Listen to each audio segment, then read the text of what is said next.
director here at Star Farm Chicago. I'm also the founder from back in 2016. So we're entering our 5th year as an urban farm, as a programming space, and soon retail development. And we have another member on our team here, Rocio Vargas. I hope that we can unmute her and give her a chance to introduce herself as well. 1 second. Thank you.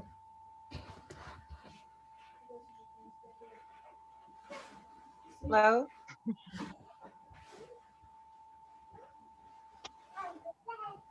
Okay, Rocio, you should be spotlighted. Okay, great. Thank you. Good morning to everyone. Thank you for joining us today. My name is Rocio Vargas. I am the CSA logistics manager for Star Farm. So I deal with a lot of our routes for driving, back end, back office, any answering of emails, and also product development and research. So thank you everyone for joining us. Okay, can everyone see my presentation here? Good. Okay, awesome. So first and foremost, I just want to give a little background on the Center for Health Equity Transformation, otherwise known as CHET, as you'll often hear me refer to it as. So CHET is an organization at Northwestern University under the direction of Dr. Melissa Simon. As you can see here, here's our mission statement, which is to lift health for all by exposing the root causes of health inequities and serving as a hub that pushes boundaries in research, education, workforce development, and community engagement. CHET values lifting community voices, applying a health equity lens to public policies, and transforming health outcomes. CHET's research projects and events all have a community-centered approach to it. They promote engagement and learning from our community members. On the title page, as I'm going to go back here, you can probably see some of our social media links right here. I would definitely go and check these out. They'll give you a much more in-depth description of what CHET is up to and what the entire team is doing. If you go to any of these, what you'll find there is a variety of different resources and projects, and even more in-depth information on those various projects, our team members, the Skinny Trees podcast, which is a podcast that we host. And then also I'd recommend going to check out the CHET inaugural report.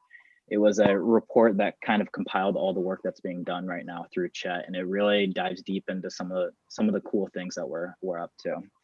So this past fall, the center held 2 CHET's Kitchen events. Each of these focused on a food-related equity issue. As you can see here, our first event was food access and inequities in the city of Chicago, as well as, and then our second event would have been sustainable eating with the Chicago Food Policy Action Council.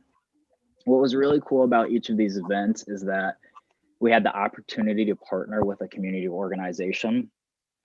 Our first event featured Star Farm Chicago.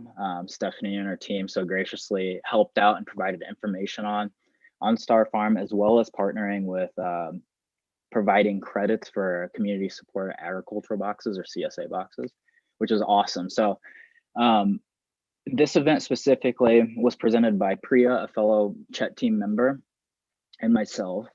We presented on topics related to food-related inequities, specifically in the community of Chicago. Of these topics, we discussed food insecurity, food deserts, some food policy issues, obviously CSA boxes, and Star Farm Chicago. And then we also provided a bunch of resources and organizations that people could reach out to in the community as well. Following this, we had the second event, where we once again partnered with Star Farm Chicago, and once again they were kind enough to provide credits to CSA boxes to event attendees if they were interested, as well as we had Steph Funk, the communication specialist at the Chicago Food Policy and Action Council, where she really dove into topics on sustainable eating, good food purchasing practices, which is really cool, and gave us a different perspective than our first event. So each of these events,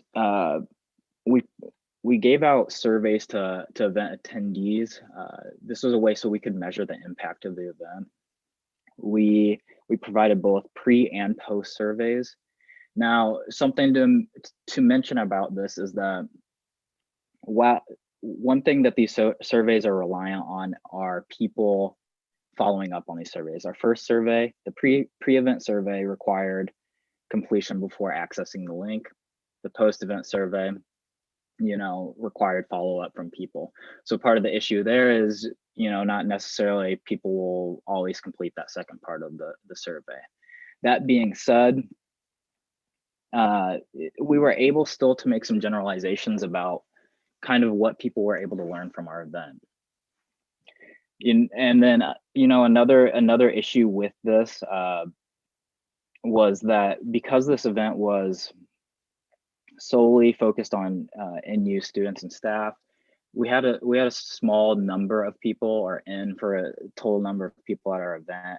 That kind of reduced the scope that we could expand outside of Northwestern. But still, for that, we still had good turnout and fairly good survey responses.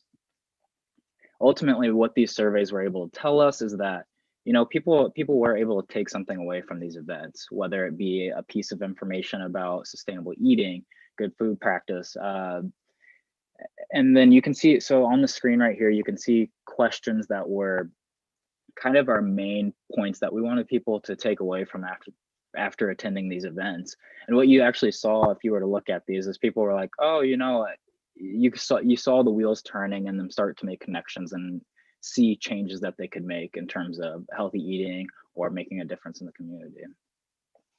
In addition to the survey, we actually had Steph Funk gave a awesome quiz on basically challenging people to see what products and packaging were most sustainable. And in fact, a lot of the participants at our events had disagreed initially, which was a good opportunity for people to connect, discuss, and ultimately learn something about sustainable eating in that sense.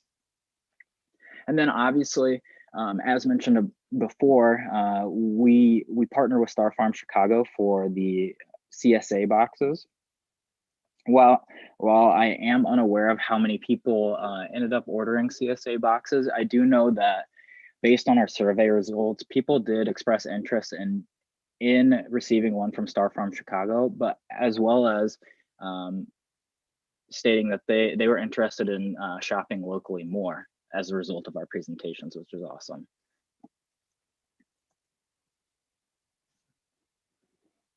So overall, these events were really focused on pushing event attendees to participate in local food initiatives. Each of these events provide an opportunity to educate and inform participants on food-related equity issues. As I mentioned, this project was a part of a Northwestern-based grant application, primarily aimed at staff and students. Because of this, we kind of tailored it to our organization and kind of promoting personal and intellectual growth through the program. But what you'll see is that, so as a little background, so this project initially started as a in-person cooking tutorial for staff at Northwestern. And obviously, as we saw this past year, a lot of things changed with how we conduct work in our workplace environment. So it became an issue of like, where do we take this project? And ultimately what we decided was this is an opportunity to maximize this virtual platform and gain event attendees and kind of still integrate some of the things that we really wanted people to learn from the event, as well as learning new things. So I think as a whole, working from home as people often do now, is it can kind of disconnect you from your work staff and kind of the familial environment that we all look for in work. So this was an opportunity for people to interact with each other, meet at a single location while virtual, but also discuss things that were important, learn from these lessons, and then also, just kind of refresh and reduce the stress from this year and changes in our workplace environment. So ultimately what this event was a health promotion event. As you can see here, the definition of a health promotion event is the process of enabling people and communities to increase control over factors that influence their health, ultimately improving their own health. As we look over these Chet's Kitchen events, what we see is that it has the opportunity to make a significant impact. On a smaller scale, our Chet's Kitchen event obviously informed our participants on local initiatives here in the Chicago area, food-related equity issues, but it also, influenced healthy eating and human interaction and workday breaks and workday health in general. So at an organizational level, it has an impact. While maybe small, but it does have an impact. If we were to extrapolate these programs or these events or these tools, health promotion events can ultimately reduce health disparities in our communities. It's not a magic pill. Not one event is going to change the game, but ultimately all these tools and events and educational opportunities will combine and make an impact within our community. And so another effect of this is it provides participants with increased access to resources, whether that be community organizations such as Star Farm Chicago, educational opportunities such as Steph presenting on sustainable eating, and other forms of support, whether it be actual food resources, educational resources, financial support. There's a variety of different ways that you can implement different resources into these health promotion events. It also has the opportunity to increase health literacy. At an individual level, health literacy is the degree to which an individual has the ability to find, understand, and use the information that they're given to make health conscious decisions. And what we see is that when you provide people with the opportunity to learn something or the proper tools to make health conscious decisions, then they ultimately have the foundation that can help them kind of maneuver some of the difficulties that we have within our system or within healthy eating or community policies. And over time, I think health promotion events, as I said, it's not a magic pill, but all these events can slowly make a change in a person's perspective or their knowledge. And over time, it has the ability to decrease disease prevalence or improve quality of life. It's the combination of, reducing these health disparities, increasing access to resources, increasing health literacy. Those ultimately have the ability to, decrease disease prevalence and improve quality of life. So, as I mentioned before, COVID-19 obviously made a huge impact on just a lot of things in our life, obviously, but the initial event that we had planned had to completely be scrapped and we had to change this. So we see that COVID's affecting all these various points in our lives, and you can see here this food security chart, which I'll dive into deeper here in a second. As COVID has changed the way in which we live our life, it also changed the way in which we obtain and access food. Over the past year, food insecurity has significantly risen in the United States. In the United States, populations that were disproportionately affected prior to the pandemic have only seen their situation worsen. Individuals have a reduced economic capacity to afford food due to unemployment, wage loss, job market shortages. Community-based efforts to support those suffering from food have increased increased demand without the accompanying support necessarily, just because of reduced resources in general. Socially, there's an increased risk in going to get your food, right? So in the inherent person-to-person interactions that occur at food sources. You know, COVID-19 has further exposed some of the health disparities that impact an individual's ability to obtain or access food. And I think obviously significant improvements need to be made to slow, you know, the immediate and the future consequences of what COVID-19 has on food insecurity in the United States. So I think ultimately these health promotion events, like I said, while not a magic pill, I think it does have an opportunity to connect people with resources, provide them with information on how to approach, you know, sustainable eating, healthy eating. I think ultimately they have the opportunity to kind of make a dent in some of these issues. And just this graphic that's shared here, this is taken from summer 2020, I believe July 2020. So obviously things have changed still. But I think this just gives an idea of how things have changed, and overall the percentage has increased throughout the United States. This was published by a Northwestern University professor, which if you access this link right here, highly recommend going to check this out. Their group is studying different economic factors that have changed as a result of COVID-19, and they have a bunch of new resources as well. But I think this was just a good snapshot of food insecurity in the United States. Obviously, with these projects, we encountered some limitations with how we approached it, right? And first and foremost was the number of attendees outside of Northwestern University. This really limits like the scope in which we can make an impact, but within our community, it made an impact, right? So for future events, we kind of, for ourselves and or others that want to implement similar events, including people outside of your organization is key, I think. Once again, low return rate on post-event surveys. While this is not a rigorous scientific study or clinical research study, I think that these pre and post surveys give us a good indication of what impact can be made, right? So how do we go about making sure that people complete these surveys? Because it is important, it really is. So obviously there's incentivizing completion of surveys. As we said, our first survey, in order to enter, you had to complete.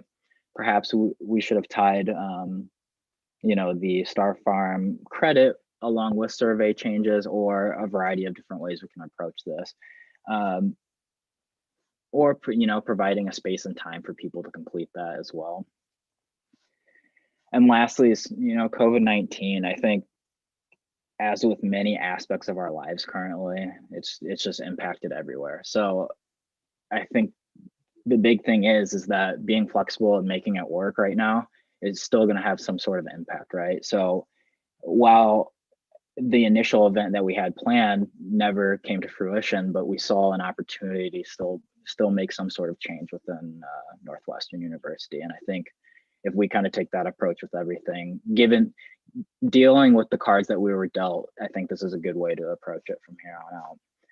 And lastly, I think this is our Skinny Trees podcast that I mentioned earlier. I would definitely go check this out. A bunch of team members work on this, and they've collaborated with other community organizations in Chicago. Go check this out. You can see their different links right here. And I think I'm going to hand it over to Stephanie now, and then from here she will go through their stuff, and then we'll do Q&A after. Thank you.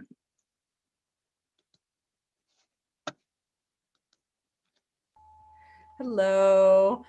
Thank you for that, Sam. That was awesome. I feel so lucky to be sitting in on that presentation as well. And it was a blast participating in the Chet CSA credit box program. It was so much fun making connections with their staff and participants there. And we got a lot of really good feedback from people who had never had a CSA before or didn't know what a CSA was even.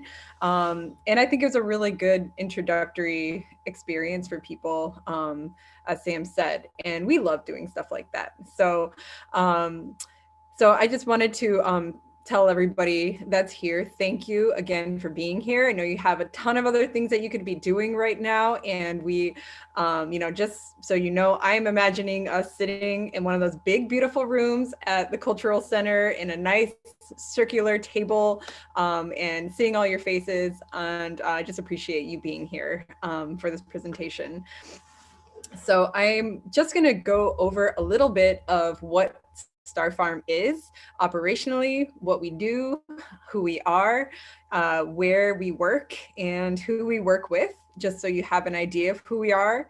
And just as Sam indicated in his presentation, there is very much this pre-COVID world and post-COVID world that we are moving into, and how to adapt to that. And so that's where we're going to go. And our CSA manager, Rocio, is also going to be jumping in, sharing her experiences, what she remembers from the blur of 2020. And then we'll be happy to take any questions from you. I have a few slideshows with beautiful photos I'm going to be running through as well. So looking forward to it, and feel free to drop any question in the chat box in the meantime. So Star Farm is an urban farm. We were established in 2016 in the Back of the Yards neighborhood. We have grown incrementally, established more infrastructure, more growing spaces in the community over the years. And currently we grow on about 1/3 of an acre in production, which is a small amount of grow space for us. We had to move ourselves from a farm site a couple years ago, but we're looking to grow or to construct 2 more farms this year, actually. So we are an urban farm. We use our urban farm as a platform for programming for the Back of the Yards community and greater South Side Chicago communities. We primarily work with adults and youth with physical and developmental disabilities. So we engage them in programming that involves horticulture therapy, vocational training, and in some workforce development as well. We work with Southside Occupational Academy and Vision Unlimited Rose Center here in Back of the Yards. And we've been doing those programs since 2016. We also hire from this population. So not only do we engage persons with disabilities in programming, we actively hire them. And we actually have 2 people on our staff that went through those programs that we ended up hiring onto our team. So that was really great.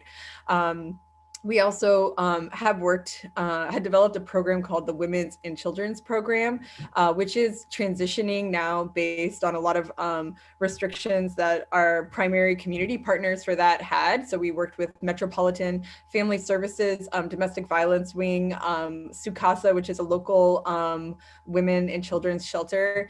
And we had developed pretty robust programming, including getting University of Illinois out here on the farm to conduct food safety sanitation trainings for participants. But we have to adapt this. So we are transitioning this program into family garden days, which is just going to encourage family bonding, and as well as provide like structured programming for youth, older youth, and their parents. And on top of that, we also manage a CSA, which is, fresh seasonal local produce that is assembled and curated into a home delivered package. So it's whatever's freshest in season and available from our farm and local farmers that we work with. We work with over 30 local farmers directly, as well as other kind of incubator farmers in the South Side, in the city of Chicago. So that's a whole operation in itself. We just recently started adding on a lot of other products, such as meat, bread, eggs, poultry. Soon we'll be having yogurt and cheeses as we develop more infrastructure. And then we also have an incubator farm in the Back of the Arts community where we work with a cohort of 4 growers this year, and helping them develop their growing business, nonprofit organization, whatever goals that they have. We're working with them. So that's just kind of like a quick overview. We sell at about 5 different farmers markets, and we employ anywhere from like 7 to 15 part-time seasonal employees during the growing season. So that being said, I'm going to go ahead and share one of our farm projects with you here. This is a farm that we're going to build out, but encapsulates a lot of what we're already doing. Let me try to share my screen here. Let's have this fun, awkward time. How do I share my screen? Is it coming up at the bottom? Let me know, the green button. There it is. Yeah, cool. All right. Can you see it okay? Yes. Stockyard Gardens. Okay, awesome.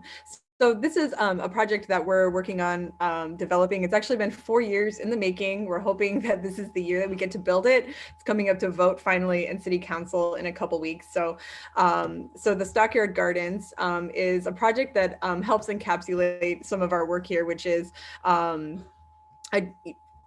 identifying a place to live with the past of the neighborhood, the history of the community here, as well as engage with the present and plan for the future.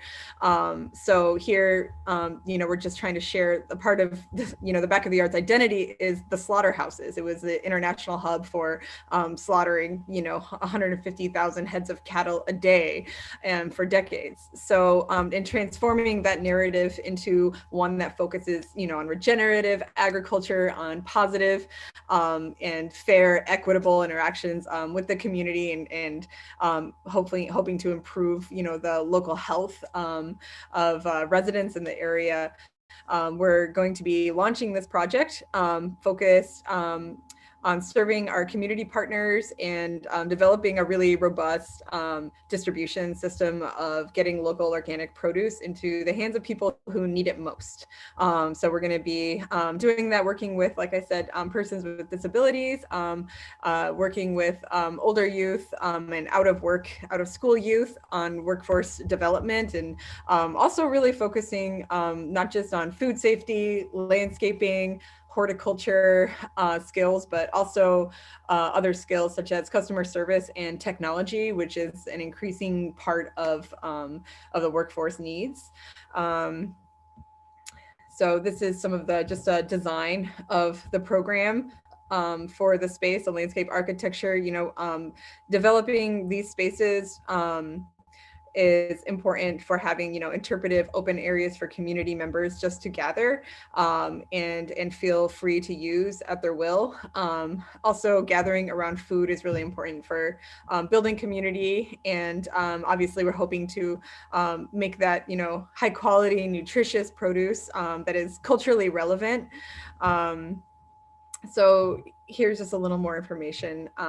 We've grown, distributed, and donated over 30,000 pounds of local organic produce to community partners. That number is outside of 2020. We distributed over 100,000 pounds of local organic produce to food insecure families on the South Side. And a big part of growing all this produce is not about the act of growing it. It is about the act of distributing it and making very accessible, equitable lines of distribution and building those connections with community partners, whether it's wholesale, whether it's via donations, or whether it's like, just regular market price. Oh, here's Rocio. So we had this was one of our cooking demos that we do in the garden. Last year we had to do it live over Facebook because our partners, they had a lot of restrictions with bringing their clients to the garden. But this is kind of the future, incorporating more technology and live streaming and broadcasting into the education and work that we do. So this was a really fun cooking demo. I think we had about 2,000 viewers that were watching this as we streamed it. It was very cool. And here's, kind of a list of community partners that have signed on letters of engagement to work with us in the garden. We work with, schools directly around the area. As an urban farm, we don't have enough production to really contribute to like the CPS system. Like we are a CPS vendor because we build school gardens and we help maintain them, but we could never really be a CPS vendor in that we impact the amount of carrots that they're purchasing, so the Good Food Policy Act is like incredibly important and is going to really help skyrocket a lot of local farmers businesses and getting them into like institutions like CPS, but we're also working on sort of like a mini good food purchasing policy, which allows smaller retailers in the city, such as corner stores and small fresh markets, to buy grown in Chicago produce, because we produce at much smaller quantities than an institution is even allowed to purchase, since they usually have to purchase the cheapest. So we're going to be working on a wholesale distribution system that's accessible to food pantries, as well as like small retailers, specifically for produce that's grown in Chicago. And that kind of transitions. I want to share another quick slideshow about a project that we're launching. I'm going to do this again, the share screen. Am I doing it? All right. I hope so. Let's see, there's the Stockyards. Ooh. Oh, it's not sharing right now. If you it's not. Okay. Okay. Feel free to tap your foot for a moment while we figure things out. When I say we, I mean me.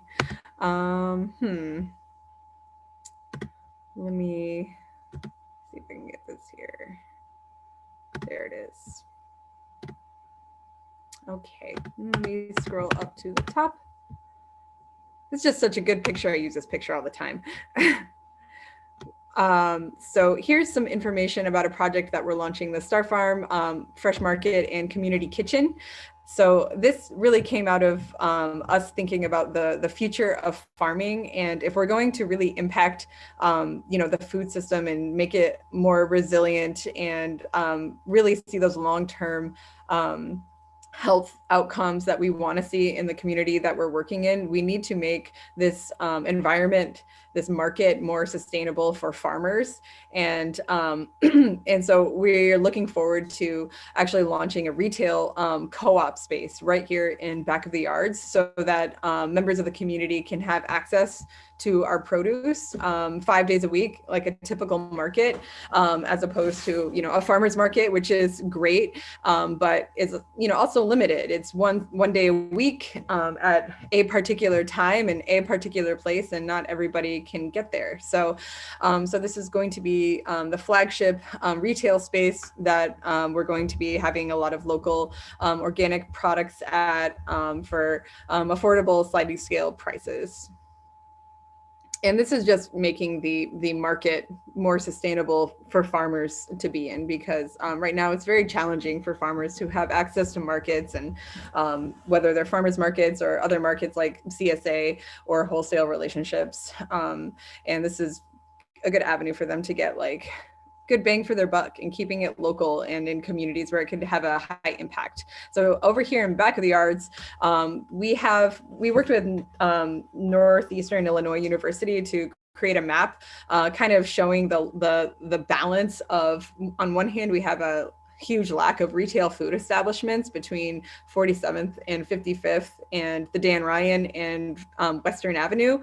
There's about 40,000 people that live in that area, and the only retail establishments are liquor stores, gas stations, and there are some food pantries. There's like 3 food pantries in that area. So on the other hand, on the flip side, despite like this obvious indication of like huge disinvestment that's been occurring for decades, there is a very thriving environment of produce growing, anywhere from residential small scale backyard produce growing to, you know, larger urban farms like ours, and other community garden partners that we have in the neighborhood. So we created this map, and while we tracked all of these closed down markets, there was a direct balance of open community gardens and urban farms like our own. So it really indicates like a lot of the resiliency in the neighborhood, and really exemplifies like just culturally how important it is for the back of the yards residents to grow their own produce, and how contradictory, while the organic food market has really, you know, isolated a lot of lower income communities and kind of not targeted them as consumers for those products. Here we have a community of people that highly value local, nutritious, fresh produce. So yeah, so here's just some more shots of some of our farm stands and some of the wonderful people that shop at them. As you can see, you can guess our main customer is, you know, female heads of household.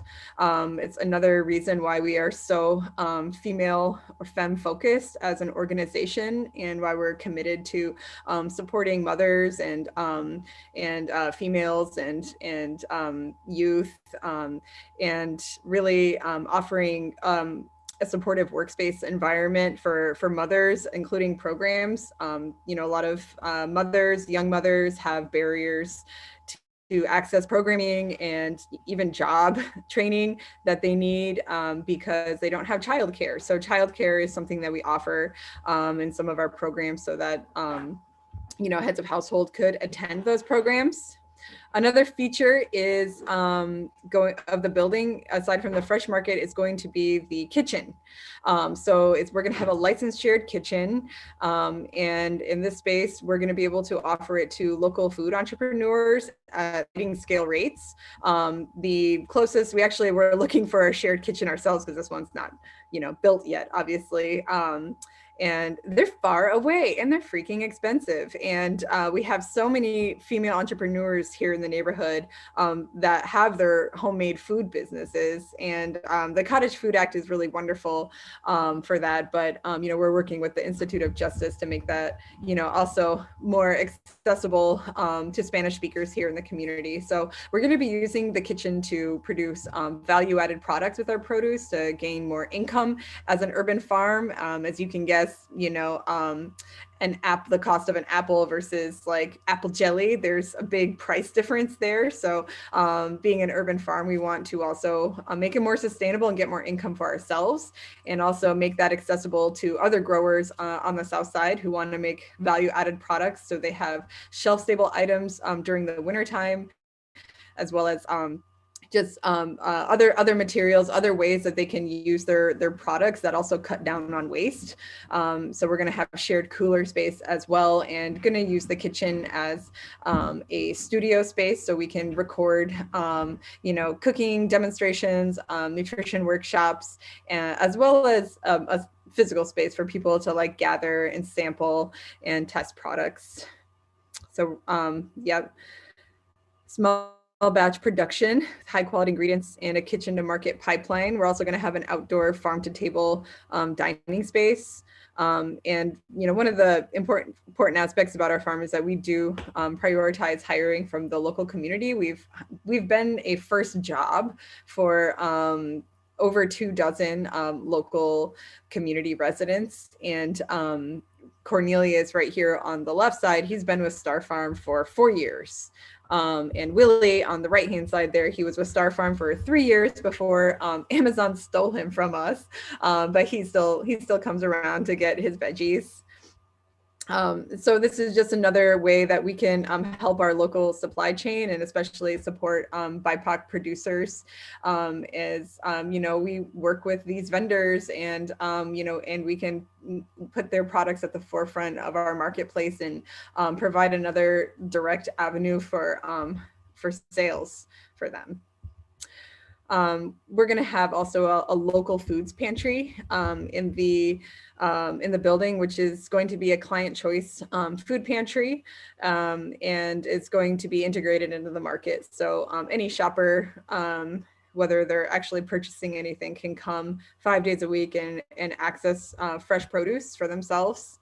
I already mentioned we are also a landscaping company where we build school gardens as well as other institutional gardens. We have a residential backyard garden built here, and then on the right-hand side with the sunflowers, that's a small garden that we built for the Sherman Park Public Library here in Back of the Yards. We're going to have a community room. I'm making this building sound huge, but it's about, 6,000 square feet, just for your reference. So we're working with our architect, who is actually a farmer, and she lives in the neighborhood, to have a really intentional, sustainable, focused design for the space. I'm also a general contractor, so I'm leading the construction project, and we're going to be salvaging all of the wood in the space and reusing it to build out tables and other features. And just celebrating with everybody. It's being with Star Farm since 2016. It's really like a host to a lot of like cultural celebration here in the neighborhood. There is a very large void here of spaces where people can safely interact for recreation on the weekends and after dark and in the evening time.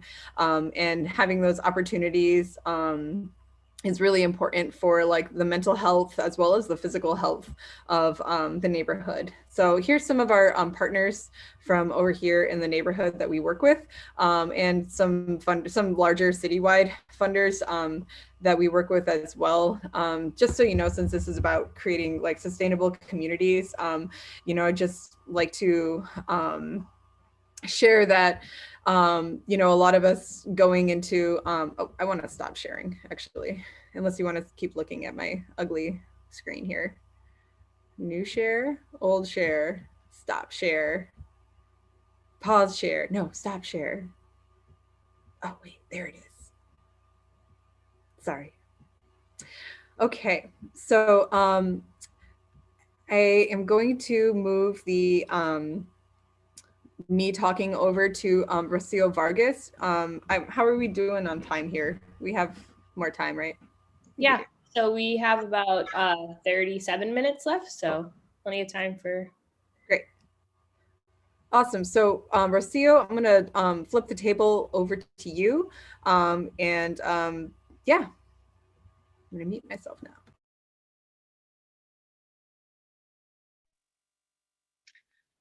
Hey everyone, thank you once again for joining us today. My name is Rocio Vargas. As I mentioned a little bit earlier, I am the CSA manager for Star Farm. And initially that didn't start that way. I started off as a volunteer. I wanted to partner with a farm that really cared about the community that they worked in, cared about the food that they were growing, and just really wanted to join a farm in specific that was interested in education practices and just teaching people within the community how to grow their own food, because I think that growing your own food is the best way of resilience and resistance against a big system. So being a CSA manager came with a lot of learning curves. If you are considering having a CSA program, or you have never been part of a program, I recommend that you join one and just give it a try. Running logistics for that, I want to say it is a little bit difficult, and if you're beginning in it. How do you manage your clients when somebody places an order? How long between your communication to your client and what their items are, the communication barrier? How do you even start that? How do you even manage drivers and where they have to take the produce? We service a huge area in Chicago. What initially started just in Hyde Park, back at the yards, the South Side area. Over the last couple of years, we have expanded. And although there are some cutoffs, I'm happy to say that we have clients from Indiana. We have clients from Evanston, and they are more than happy to come and take that drive just so that they can get to know the farm. Um, so, having said all that, with logistics, if you're starting out, I recommend that you just subscribe to a CSA box. It doesn't have to be Star Farms, although I do recommend it. And just kind of see what that experience is, you know, when you purchase and then you get your email and then you get a follow-up call, um, and all that stuff. And that encompasses a big part of what Star Farm does. I like that a lot of the CSAs go to the communities that we work in. Um, we see a lot of disparities over there, as Stephanie and Sam mentioned. Education is key, and if we have programs that where we can educate our audience, you know, now being social media, whereas before we had the clients come to our farm and we can educate them in that way. I really think that having educational programs and teaching people how to eat healthy, and what to eat sometimes when you're craving stuff, um, I think it's very helpful, getting to know a CSA box, because sometimes you get vegetables that you've never even seen, or maybe you've heard of them but never even seen them or worked with them. Um, so over the last year, we had to really pivot the way we function and the way we do the things at Star Farm. Our primary focus was farmers markets, and because of COVID, we had to really pivot and change the structure of what we do.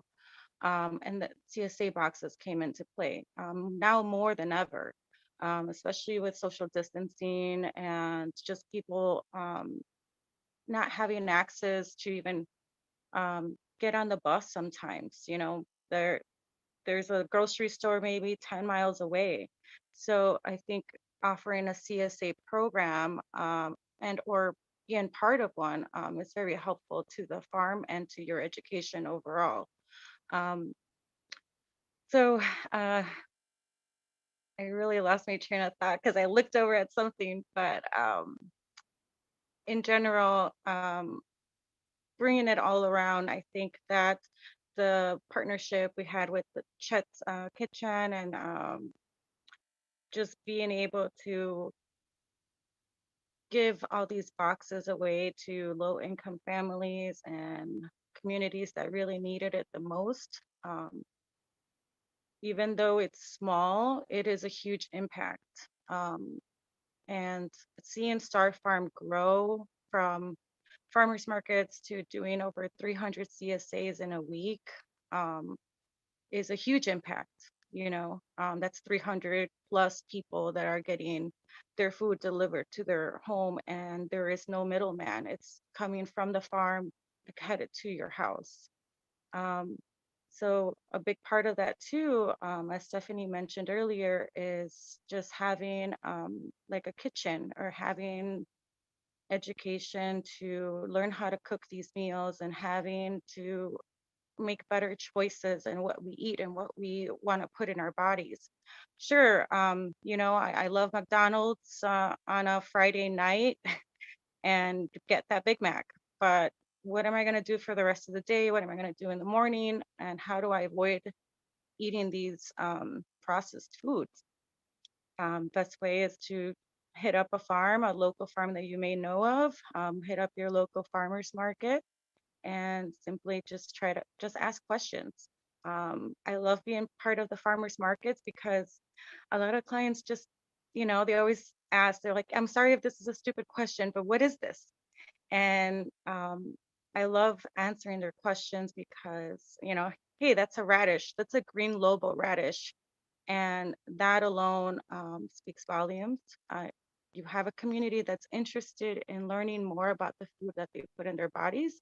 You have communities and people that are interested in making healthy food choices. And how can we have that when you have a McDonald's like every block? You know, and it's not McDonald's, it's Wendy's, and if it's not Wendy's, it's Burger King, and you can go down the list.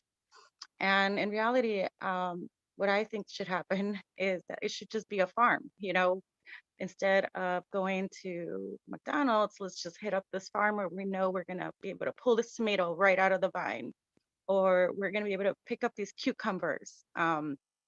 So, and these little things, these little baby steps towards a bigger picture, you know, it's really brings me so much joy to be part of Star Farm, and I, you know, just for giving that opportunity to be running the logistics for it, because you don't really see the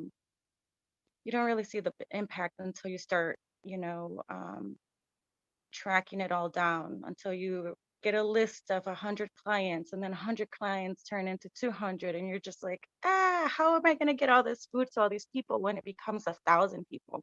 How can I get this food out when it's 2,000 people? So we're not there yet, but I feel like we're on the bridge of getting there. So there's another learning curve to come for sure. Um, I'm not sure what else I can say other than to continue to support your local organic farmers, support sustainable food, and try to have good practices. Um, and I will just pass it over to anyone that might have questions, or if anybody else wants to add to something. I definitely want to thank Stephanie for her presentation. I want to thank Sam for their presentation. And thank you guys for joining us today. Awesome. So now everyone will begin the Q&A portion of the section for the remainder of the time. So feel free to type any questions into the Whova or the Zoom chat, and we can make sure to get to those. So I do see a question already in Whova. I think this was a question that was sent a couple of days ago, but still want to be able to answer the question. So someone actually just had just like a general question that Stephanie or Rocio, maybe you can answer, just around growing. So I think a lot of people are feeling really liberated, you know, recently to grow their own food. So a question someone asked was, will seeds grow in the spring if planted in the fall? That's a great question. Yeah, no, and I love the everybody trying to grow their own food now, since during the pandemic. Yeah, we saw that with our seed orders as a farm. Like everything was back ordered. The seed companies were so behind because all these residential gardeners came online, and that's awesome. You know, that is the other part of, you know, building a resilient food system, and that's why we also offer, you know, garden builds, and you know, we build gardens ourselves because we want people to have their own garden programs. You know, Star Farm isn't the answer for everything. We're not everything. We engage with our community partners and build them gardens and help them maintain them, because we want them to activate those spaces with their specific clients where they have their safety zone, and they feel good, and they can explore, you know, their own issues. Will seeds grow if planted in the fall? Some will, some might not. It depends on what you're planting. You know, I've had things that I think I planted years ago, and you know, seeds just kind of took their own course. But I would recommend that you know, people, you know, go on YouTube and look at a lot of like University of Illinois Extension has a lot of great resources for learning how to grow really basic, like, and it's not fall anymore. So I don't know what this person planted, but really nice, like simple charts of like when you should plant for our temperature, for our climate, and you know, what you can expect, like the dates to maturity for various crops are as well. And that's applicable for us farmers as it is for like small backyard growers, you know, or just container garden people. If you've got a bucket on your fire escape, we're with it. So I just recommend that people, you know, look into that for themselves. And if they want to join, you know, other hands-on learning experiences, the Chicago Botanic Garden has a lot of resources. Urban Growers Collective has a lot of opportunities, and Star Farm will be offering monthly workshops on the farm as well this year. So just stay tuned. You can always sign up on our email newsletter and get some more experience. So amazing. And another question that we have that was just posted in the Zoom chat. Thank you for helping me learn more about the food landscape in my area. I'm learning of Star Farm today. What would you suggest as someone who wants to be involved in direct action around food access? I'm in Bellwood, and then thinking of starting a community garden. very cool. A community garden in Bellwood. Where's Bellwood? Let me Google it. Okay. Okay, cool. So all right, awesome. Yeah, you should start a community garden. Everybody should start community gardens. Those are great. It all starts with finding land and engaging with that land in some way, whether it's through pursuing ownership or developing a relationship with the owner, whether that's like, you know, an agreement to lease for, you know, 5 years with potential to renew, or just direct squatting, you know. There's all kinds of relationships that us growers here in the city have with our land. And as a grower, it might sound like everything I told you were very, very stable. You know, every grower in the city has an unstable relationship with their land and water resources. Unfortunately, you know, we're dealing with like urban real estate here that just wants to get developed, and community gardens aren't seen as a part of development, even though they really are a part of development, and they are barriers against gentrification as well, even though they're used to encourage gentrification, ironically. So I would just recommend getting your crew together, getting your team of like crazy all out like rock star community gardeners, and finding a larger like an organization that you can partner with in the community that shows that you have like roots as an asset to another institution in the community, that you're not just there doing your own thing, but another more established organization will engage with the community garden as an asset. You know, that could be, you know, you have donation beds to a food pantry, or you have you know, a school picnics, you have community events. That can be a lot of different things. But just to give you an idea, that in my experience, like as a master gardener working in like I worked in over 150 gardens around the city, and they all seem to have one very dedicated person. Even no matter how big the garden was, there was usually one dedicated point person who was in charge of it. So take that initiative. I'm happy to help out and provide resources. Chicago Community Garden Association has resources. Neighborspace has resources. So does Advocates for Urban Agriculture. So just get plugged in and start saying, I want to start a community garden. Just start telling everybody that, and eventually, you know, that will happen. Absolutely. And Lucretia, did that answer your question? And my apologies if I mispronounced your name. I think we're all set. Okay. Hi, can you hear me? Yeah, we can hear you. Okay. Yeah, that was great. Thank you. I'm just learning so much at the summit. And yeah, I just wanted to ask someone who had done it already. So thank you so much. Yeah, you will be the person that brings that to Bellwood. That's awesome. You know, just feel free to email me and I can send you other people's directions. You know, it has to start somewhere. So Thank you. Perfect. And then another question we have directed to Stephanie and Rocio. Has the community been receptive to the farm and education? Have you been able to follow up with some of those in the community who have just stopped by? Are there some barriers you guys have come across through the years since you've been in the back of the yards? Yeah.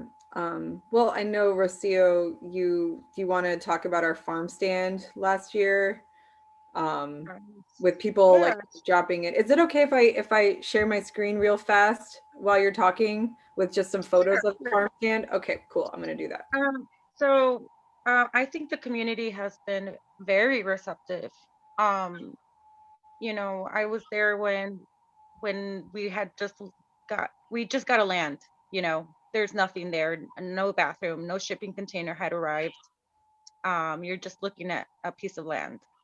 Um, and seeing it what it is now, the pictures that you've seen Stephanie show, you know, what it's turned into is a proof that the community has been very receptive to it. Um, we go door knocking and go into literally like by foot, go door knocking all around the area where the farm is, between like a 5-block radius on all sides, and just go knock on everyone's door and just say, hey, we're thinking of starting a farm. We'd like to invite you to come to the grand opening. And that just lights up people's faces. They're like, oh, wow, there's a farm in back of the yards. Like, are you sure? You know, yeah, we're definitely sure, and it's gonna open at this date, and you should come by. And the people that have come and stopped by to our farm stand, that are within the neighborhood, are just ecstatic. They're super happy to learn, super happy to be there. I've always thought that, you know, horticulture and being at the farm is a form of therapy. I think that it doesn't get noticed in neighborhoods like back of the yards, like Little Village. You know, there's people in those communities that have mental disadvantages or mental disabilities that don't get addressed. And a good way to address that, and just to really get people on a less stressful way, or just to get them to relax and just feel like they're really a part of something that's within their community. The farm within itself, like, I've seen it grow. I've seen people come back continuously. The power of volunteers and us door knocking and just really introducing ourselves, like, hey, come by, and building that culture. You know, like, we're trying to build this cult to get people to come to Star Farm. And everyone at the in the community has definitely been receptive, has definitely continued to come back. I love seeing the little kids in the neighborhood, just even down the street from Stephanie and the farm. You know, you're seeing them grow up. Like, no lie, no joke. I've met this little girl. You know, she was probably like 6 at the time. You know, now they're 7 and 8, and they're still coming by the farm. And that alone is very impactful. So yes. Yeah, I would say we've had barriers for sure. We struggle, you know. This is having a urban farm, multiple urban farms, and running the operations and programming, and dealing with like politics, as well as trying to serve as like an advocate for the larger like urban ag community and plan for the future. We have a ton of barriers, but you know, obviously we're strapped in and we're in for the ride. One of the things I can say is that you know, we have multiple sites in the community, and we want to work to, you know, engage all of those sites in a similar way. The Love Fridge project helped us out a lot with that. I felt that we were kind of focusing all of our programming efforts on one of our garden sites and in that immediate surrounding community. And then this other one, I was like, how do we engage this, you know, interpretively and leave it open? And so the Love Fridge really helped with that. We've had barriers, you know, just in trying to establish an inclusive work and programming environment, you know, with working with people with disabilities and people who have, you know, maybe mixed backgrounds. You know, we definitely encountered issues with people not really receiving the type of like sexual harassment training that they should have, or sensitivity training that they should have before coming here. And that's something that like we involve our participants in when they come to the farm, and make sure that they're aware of like, you know, our standards for interacting with others. But we have had a few issues before, and those are always addressed like immediately. That's very important to us, that we have like a safe, inclusive space for people, which is another reason why we focus on you know, women, children, and persons with disabilities. And just to Rocio's point of seeing people grow up, you know, this is our 5th year. Yeah, there's you know, people that attended our children's program in 2016, and like they're in high school now.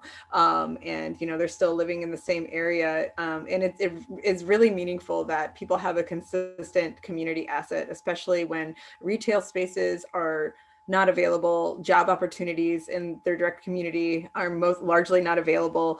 You know, schools are closing down, even food pantries shut down. It's always been very important to us that we are still here, no matter how scrappy we are, that like, you know, we're still here and standing. Amazing.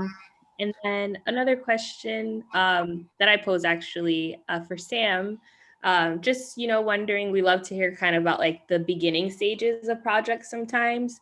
So just wondering, like, what were some like steps or training that, do you pronounce it CHET, the acronym, took when preparing for Chet's Kitchen events, and share that equity, you know, is always at the forefront? I know it's in the name, but maybe if you can go into a little bit of detail, that would be great. No, definitely. I think, as you said, like, I mean, Chet as a program as a whole, that is kind of our, you know, our at the forefront of all the work that we do. But I think ultimately, like, partnering with organizations that also share that same focus on health equity is key.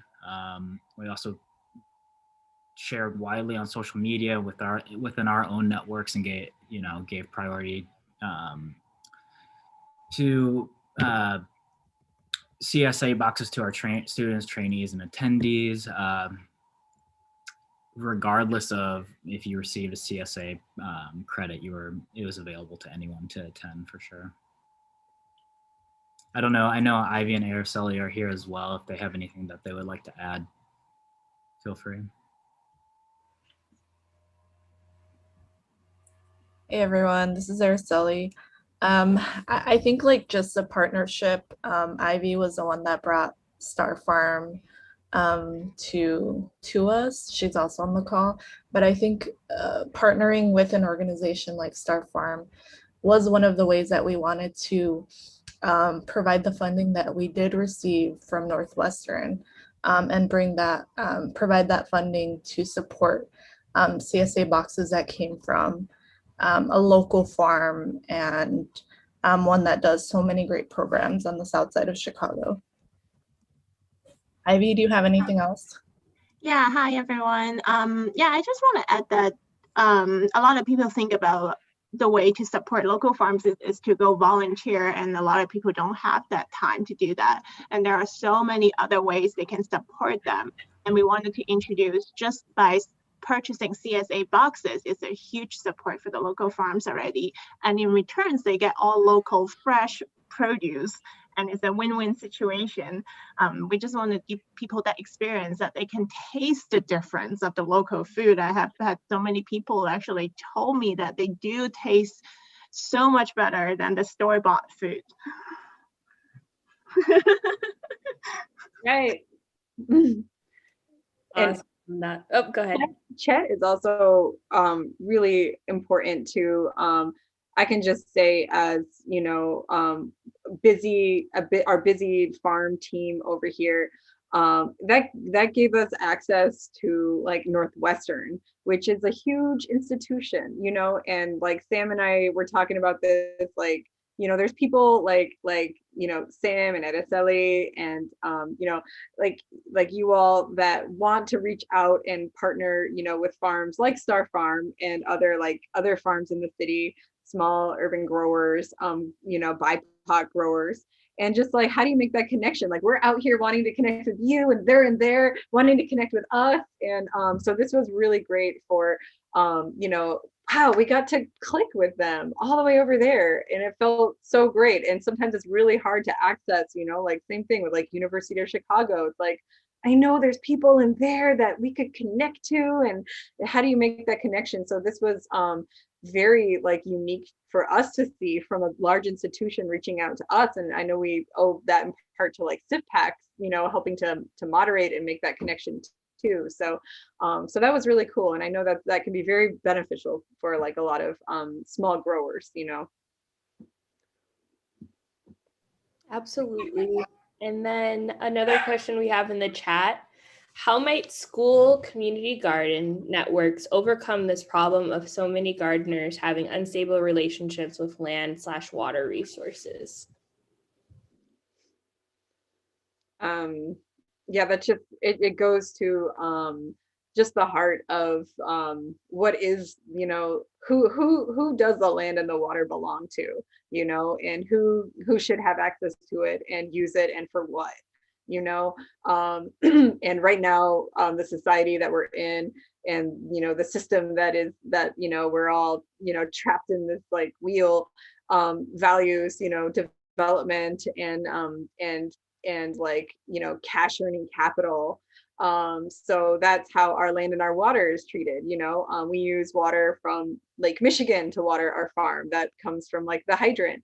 You know, Coca-Cola also like uses water from Lake Michigan to like repackage into water bottles and sell for profit. I'm not exactly sure the rate per gallon they're paying, but I'm actually pretty sure we're paying more per gallon as an urban farm. So, you know, there's those relationships, and obviously, you know, with land, what is this land? Whose land was this? And what like, you know, very like unstable like state is it in right now? You know, we work a lot with city-owned land, and that's very challenging to gain access to, and long-term stable access. And you know, honestly, like, we've had much more stable relationships with quote unquote privately owned land, because city can't touch it. Okay, seriously, they kicked us off of like a 6-lot farm site so that they could develop it. The city did. So where was our operation going to go? Where was our food going to grow? It was just going to be another like crater in the community if we hadn't had these like 3 backup sites, you know, that we were able to fall back on. And that was right before the pandemic. So so on one hand, it just takes, you know, like, how do we address that core issue of what land is and what water is and who does it belong to and what are these resources allowed for use? And then also the more boring answers that everybody wants to hear, the bottomless pit of policy advocacy at a state and local level. Right, you can spend your whole time, your whole life advocating for certain things and never seeing the needle budge on any of it. But we are at, you know, a pretty good point right now where I think local food has come to the forefront, you know, of a lot of, as I'm sure everybody has been saying this whole conference, you know, the pandemic really, and, you know, put the spotlight on the importance of local food networks. You know, we don't really talk about it too much, but also the social unrest. I mean, we've had a lot of neighborhood corner stores just closed down permanently since, you know, the murder of George Floyd last year, just for fear of riots, and they just closed down permanently. They're never going to open again. But Walmart also did the same thing. So so, you know, there's a lot of opportunity for advocating for local food and putting community gardens as, you know, being like sources of like community resilience for growing food. And you know, you can talk to like your local state representative. Over here we have 2. We have Sonia Harper in Back of the Yards, and I'm blanking on the other one's name, but they're both amazing. Sonia Harper is actually a former farmer. She's done tons of legislative work at the state level. I can't imagine the boxing matches that she's been through just to advocate for more resources for especially like Black and Brown producers in the state of Illinois. Just start engaging and start organizing in a good way, in a diplomatic way. You can agitate and be mad and throw things. But at the end of the day, these people are human that that might be working against you, and humanizing them and trying to work diplomatically with one of them is one of the ways that I've seen progress get made. Like Advocates for Urban Agriculture has made a lot of progress with us in working with the city. If any of us urban growers would have broken into the hydrants and started spray painting, controversial messages on hydrants, that would have just killed water access for everyone forever. So, but yeah, it's just a core issue that we have to address, like psychologically as a society, and coming to terms with our past and trying to move forward like together. I don't have a good answer.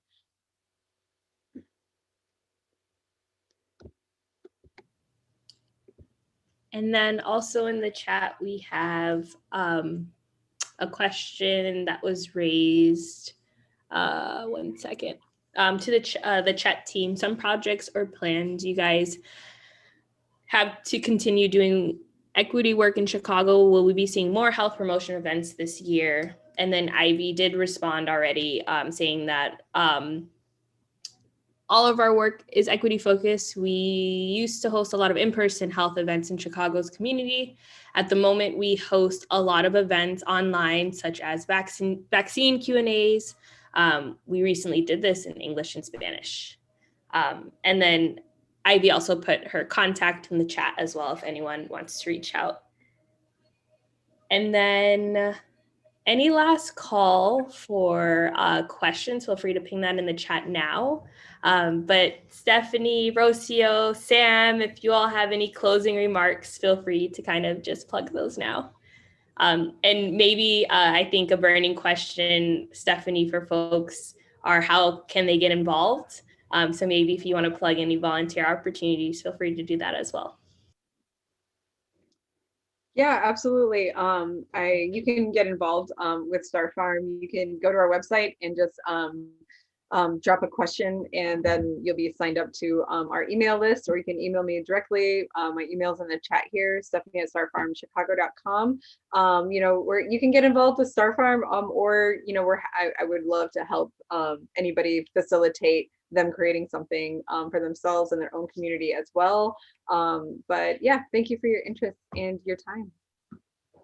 Yeah, and just to add on to what Ivy had said, Chet as a whole, the entire center is always working on a variety of new projects and in a variety of different fields too. So I'd highly recommend checking out our website as well and just keeping tabs on kind of what's going on with our team and exciting things to come. But thank you so much for having us here today to speak about it.